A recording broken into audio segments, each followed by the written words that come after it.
तो ऐसी जब कर्मातीत अवस्था हो जाएगी, उससे पहले थोड़ा आत्मिक स्थिति में ठहरना,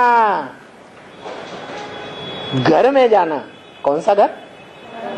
तुम आत्माओं का घर, आत्मलोक। जब यहां सब सुख शांति हो जाएगी, कहां? यहां। टाइम तो लगेगा, है? नहीं लगेगा? टाइम लगेगा। क्यों टाइम लगेगा? है? क्योंकि जब आएंगे तो शरीर में ही तो आएंगे। आत्मलोक से आएंगे तो नई दुनिया में आएंगे तो शरीर में आएंगे ना, कि शिव बाप की तरह आएंगे। उसको भी तो शरीर चाहिए, है? तो जब आएंगे तो 5 तत्वों का पुतला चाहिए या नहीं चाहिए? आत्मा तो ऑलरेडी है ही, ऊपर से आई, उसका विनाश तो होता नहीं। लेकिन 5 तत्वों के पुतलों का तो विनाश 500-700 करोड़ का हो गया ना, है? तो वो पुतले कहां से आएंगे?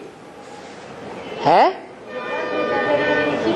हाँ, जब यहां सब सुख शांति हो जाएगी, वो 5 तत्व पृथ्वी जल वायु अग्नि आकाश, जिनसे तुम्हारा ये शरीर बनता है, सतो प्रधान या तमो प्रधान, वो 5 तत्व सात्विक बन जाएं। जब वो 5 तत्व तामसी बनते हैं तो उनमें मुख्य तत्व कौन सा है?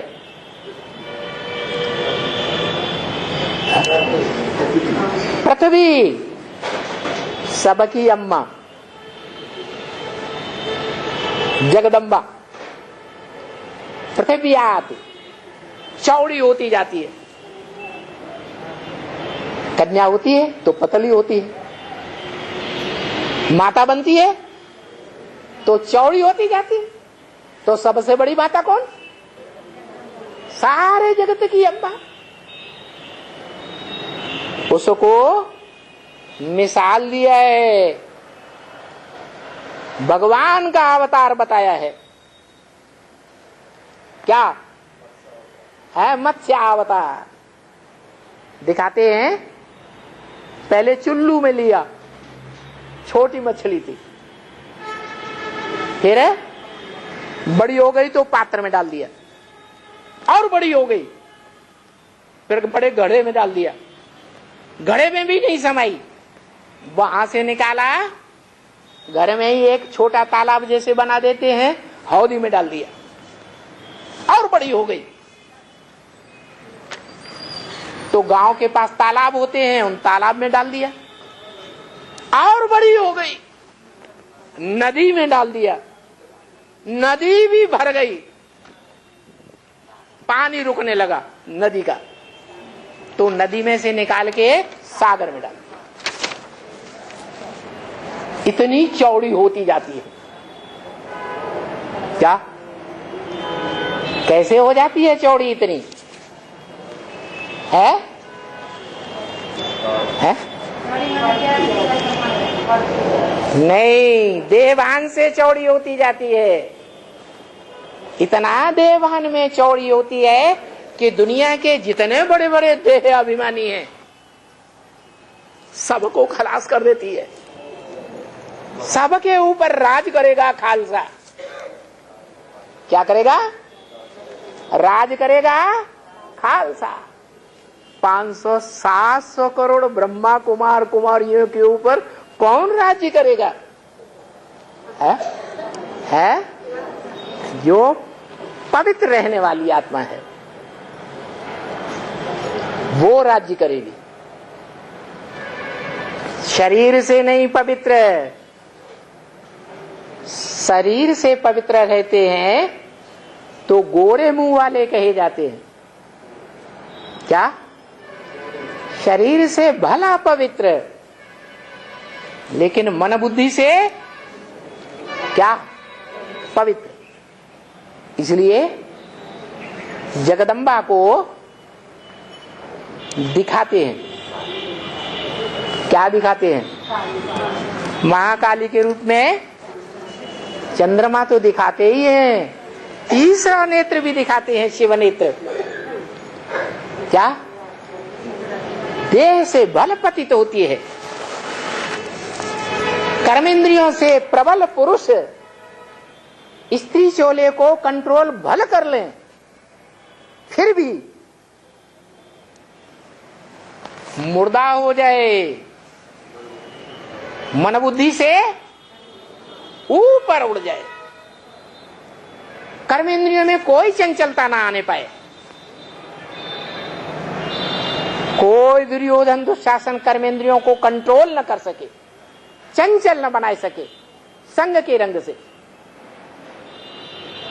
ऐसी स्टेज धारण करने वाली जगदम्बा कही जाती है। वो जगदम्बा 5 तत्वों का संघात है। पृथ्वी तो है ही मिट्टी। क्या सीता कहां से जन्म लेती है? मिट्टी से जन्म लेती है, पृथ्वी से जन्म लेती है और पृथ्वी में ही समा जाती है। उसकी यादगार है। तो बताया ये 5 तत्वों का संघात जिस पृथ्वी में है, पानी भी है, अग्नि भी है। पृथ्वी के अंदर वैज्ञानिक बताते हैं इतनी गर्मी है कि सारे तत्व पिघल करके लावा बन जाते हैं। जब भूकंप आता है तो पृथ्वी के अंदर से वो गर्मी, गरम गरम लावा इतनी तेजी से निकल करके चारों ओर फैल जाता है कि एकदम जैसे लोहा पिघल करके बहने लगता है। इतनी गर्मी भरी हुई। तो अग्नि भी है कि नहीं? जल भी है, अग्नि भी है, हवा भी है और वैक्यूम भी है, आकाश। तो ऐसी पृथ्वी माता इतना भयंकर रूप धारण करती है कि दुनिया में बड़े बड़े भूकंप लाती है। उन भूकंपों से दुनिया की सबसे बड़ी आबादी जो आज के युग में ऊंची ऊंची अट्टालिकाओं में 100 200 मार के मकानों में रहती है कि नहीं है? सब धराशायी हो जाते हैं। अनेक मंजिलों के मार धराशायी नहीं होते हैं, एक मंजिल के मकान भी सब धराशायी हो जाते हैं। कितने मरते होंगे? इसलिए मुरली में बोला सबसे बड़ा विनाश होता है भूकंप से। तो बताया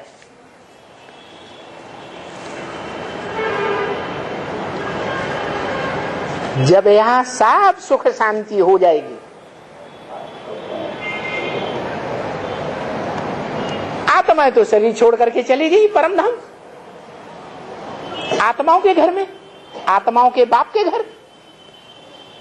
वो कब आनी चाहिए? अरे 5 तत्व सतो प्रधान बने तब आनी चाहिए या पहले ही आ जानी चाहिए? तो 5 तत्वों में जो मुख्य तत्व है पृथ्वी, जगदम्बा, वो सात्विक बने। क्या बने? सात्विक बने। जो पृथ्वी है जड़त्वमयी बुद्धि वाली है, 5 ही तत्व जड़त्वमयी है, यह चैतन्य बुद्धि है? जड़त्वमयी बुद्धि है। जो चैतन्य आत्मा जगदम्बा है वो भी जड़त्वमयी बुद्धि है। बाप ने बोला इतने लंबे समय तक बाप का साथ निभाने वाला वो रुद्रमाला का मणका जो जगदम्बा के रूप में संसार में प्रत्यक्ष होता है, इतना संग का रंग लिया साकार शरीर से,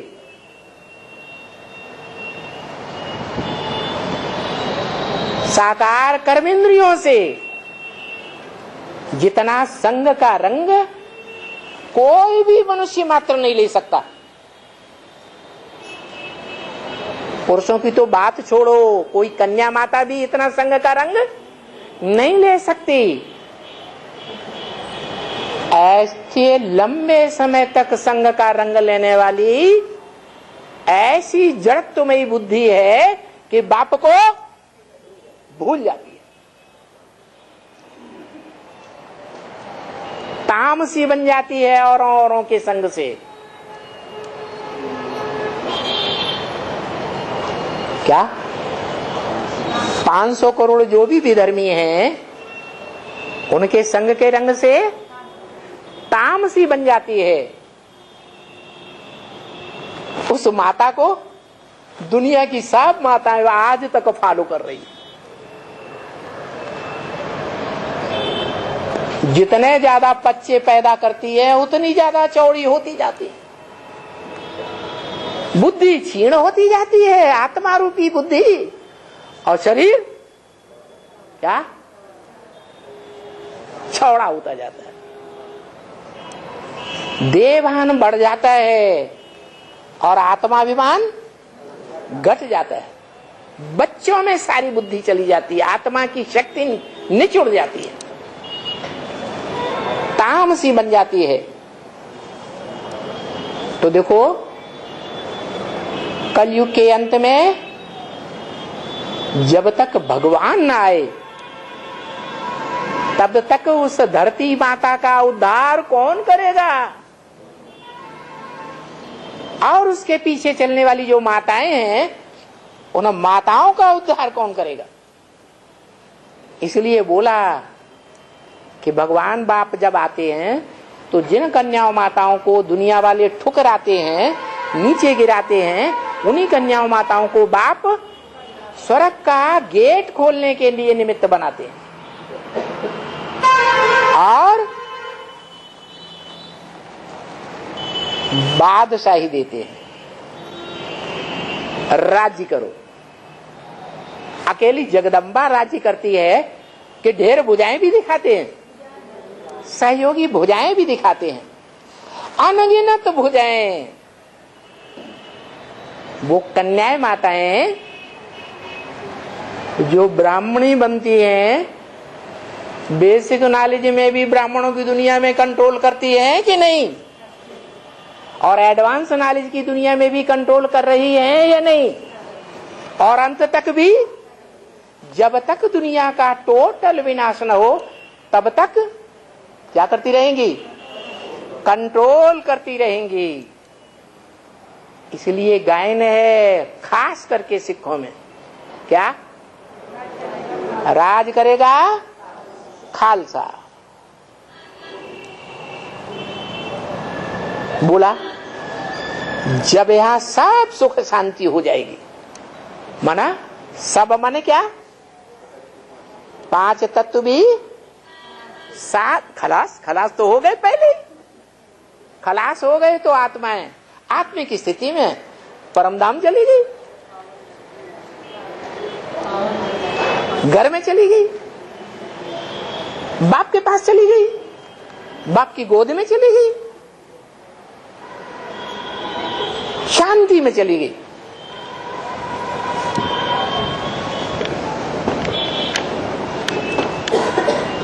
इसलिए बोला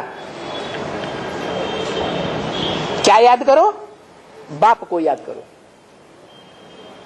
घर को याद करो, स्वर्ग को याद करो।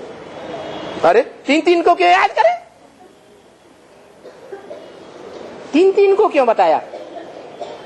एक शिव बाबा दूसरा न कोई, कि 3 है?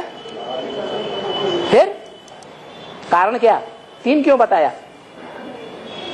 क्योंकि जो साकार बाप है, जिसमें निराकार प्रवेश करता है, वो हमारा घर भी है, जो सृष्टि रूपी वृक्ष के ऊपर बैठा हुआ है। जिस साकार की याद में सारी दुनिया उसमें समाये रही है, जो बोलता है मन मना भव, मेरे मन में समा जा। कौन बोलता है?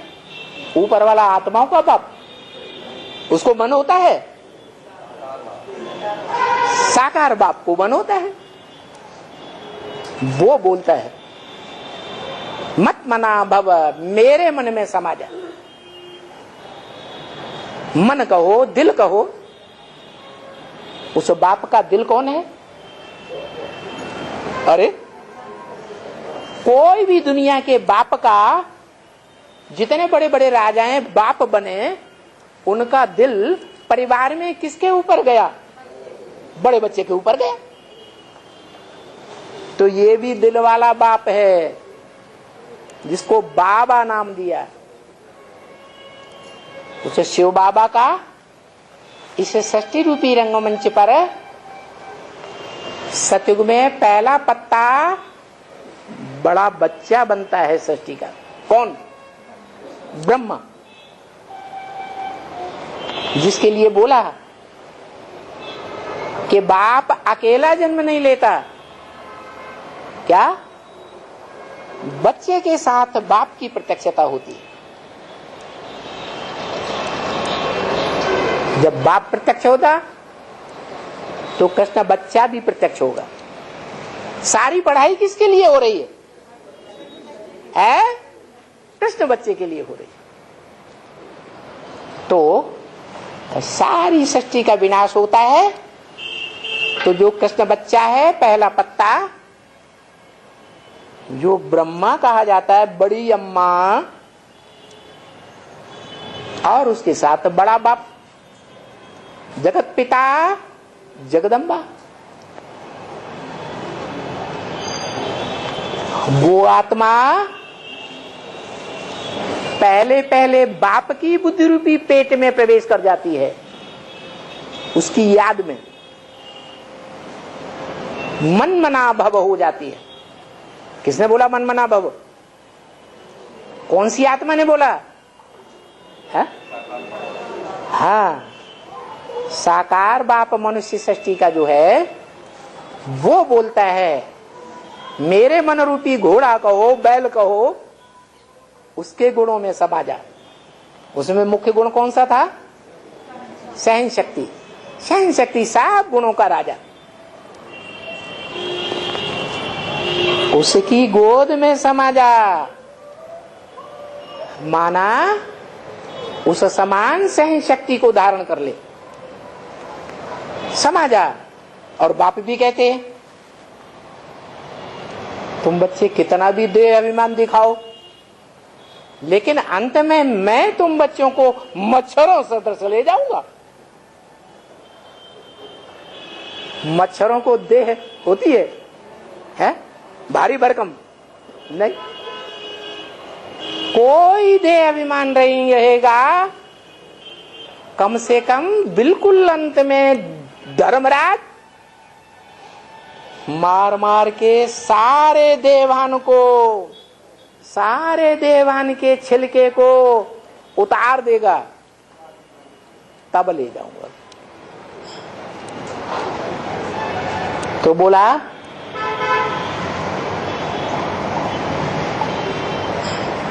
पहले घर में जाएंगे या सुखधाम में जाएंगे? है? और घर कौन सा है तुम्हारा? परम धाम कौन सा है इस सृष्टि पर? है? साकार सो निराकार, जो सृष्टि रूपी वृक्ष के ऊपर बैठा हुआ है। सभी आत्माएं 500-700 करोड़ दुनिया की भगदड़ के बीच, अशांति के बीच, विनाश काल के टाइम पर देवान में होंगी या आत्माभिमान में होंगी? आत्माभिमान में होंगी। बाप कहते हैं अंत में तुम बच्चों को ऐसी दृष्टि दूंगा कि जो तुम देह में ठहर नहीं सकेंगे। तो बच्चे अपने पुरुषार्थ से ठहरेंगे या बाप उनको दृष्टि से संग लगाकर तुम्हारी सृष्टि को सुधारेगा? बाप सुधारेगा। इसलिए सृष्टि वृक्ष के ऊपर बैठा हुआ जो बच्चों को बोलता है, क्या बोलता है?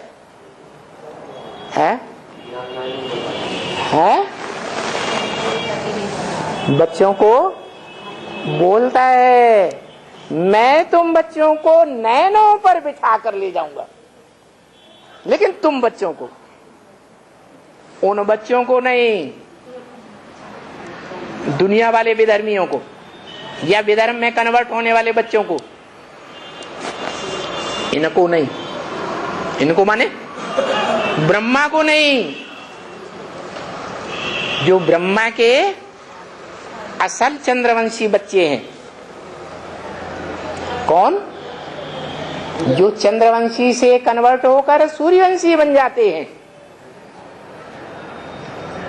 क्या? इनको भी नहीं। क्या? तुम बच्चों को ले जाऊंगा, क्योंकि ये तो मेरे साथ ही रहता है। कौन? ब्रह्मा। क्या नाम देते हैं हम लोग उसे? बाप दादा, माता पिता। तुम ही हो माता पिता, तुम ही हो। एक ही शख्सियत है, एक ही पर्सनालिटी है या दो हैं? एक ही है। जो एक है उसका गायन है बाप दादा, उसका गायन है माता पिता। तो वो तो साथ ही साथ। जब सृष्टि का विनाश होगा तो कौन सी आत्मा पहले पहले बाप के बुद्धि रूप में निवास करेगी? ब्रह्मा की आत्मा निवास करेगी। सभी बच्चे, जो भी बच्चे होते हैं लौकिक दुनिया में भी, किससे पैदा होते हैं? बाप से पैदा होते हैं। बच्चे किससे पैदा होते हैं? माँ से नहीं पैदा होते। अरे दुनिया क्या कहती है? दुनिया कहती है माँ से बच्चे पैदा होते हैं, क्योंकि देखे जाते हैं आंखों से। दुनिया देह को महत्व देती है, लेकिन हम बच्चे देह की आंखों को महत्व देते हैं या तीसरे नेत्र बुद्धि को महत्व देते हैं? हम जानते हैं कि माता से पहले पहले बच्चा नहीं आता है। पहले पहले बच्चा की जो आत्मा है कहां से आती है? बाप से आती है।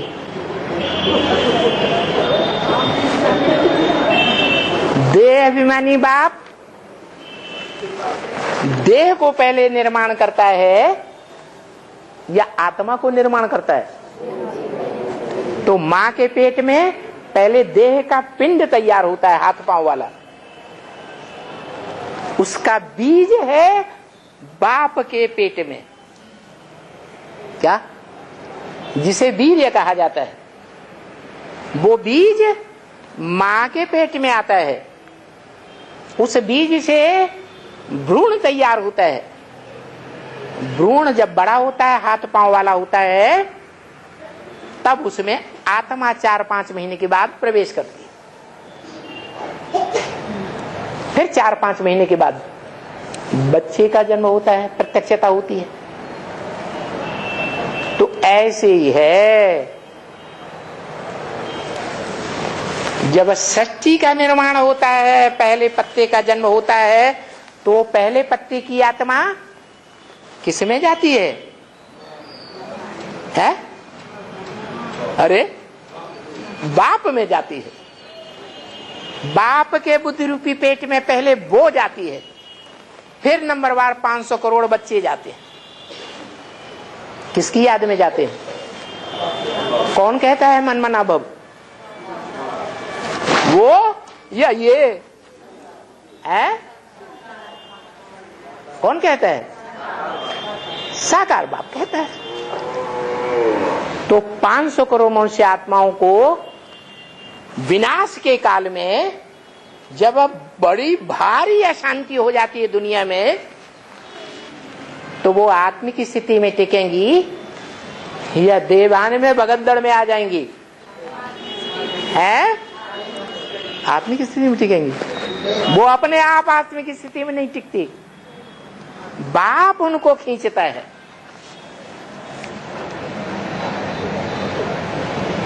तो वो सभी आत्माएं आत्मिक स्थिति में स्थित होकर मन मना भव होकर बाप में समा जाती है, बुद्ध रूपी पेट में।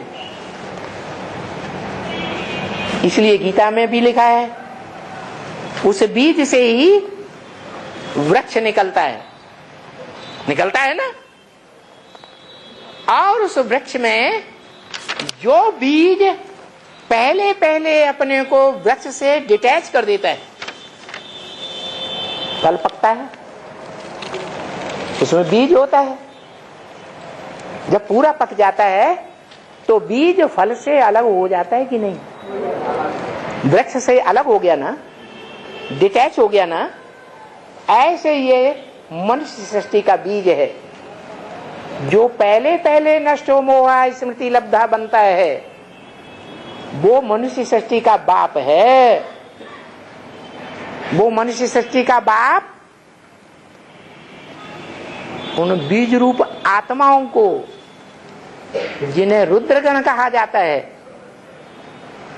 उन बीजों को पहले पहले ऐसी तीखी दृष्टि देता है, ऐसा प्यार देता है कि कहा जाता है नैनों पर बिठा कर ले जाऊंगा। नहीं तो नैन तो इतने छोटे, बच्चे तो देहधारी दुम्ब इतना बड़ा, कैसे ले जाएंगे? ये आत्मा को खींचने की बात है, मन बुद्धि को आकर्षित करने की बात है। तो बोला जब इस सृष्टि पर सब सुख शांति हो जाएगी और तुम बच्चे घर में पहुंच जाएंगे परम धाम आत्मलोक में, आत्माओं के बाप के घर, और इस यहां सृष्टि पर सब सुख शांति हो जाएगी, ये सब क्लियर हो जाएगा। किचड़ा क्या 5 तत्वों का तमो प्रधान किचड़ा सब क्लियर हो जाएगा, तब आना। क्या थोड़ा भी किचड़ा रह जाए उस सृष्टि में नहीं आना, आकर के राजी करना है, आकर के राज्य करना। कैसे? यथा राजा तथा प्रजा। पारिवारिक व्यवस्था होती है, तब बच्चा कहता है, उसे पूछा जाए ये दुकान किसकी, ये मकान किसका, ये कारखाना किसका, तो बच्चा किसका बताएगा? मेरे बाप का। क्या बताएगा? मेरा है। तो ऐसी पारिवारिक व्यवस्था पक्की 100% बनती है कि जो राजा होता है वो प्रजा को अपने बच्चों की तरह देखता है। प्र माने प्रकृष्ट रूपेण, जा माने जन्म देता है। ऐसे सात्विक बच्चे राजा के बच्चे का अनुभव करते हैं। राज्य करना, इसमें समझने में क्या बड़ी बात है? अरे दुनिया का विनाश होगा, तुरंत राज्य करने चले जाएंगे नहीं दुनिया में, तुरंत नई दुनिया बन जाएगी। नहीं, इसलिए बोला, पीछे वाणी में बता दिया। क्या बता दिया?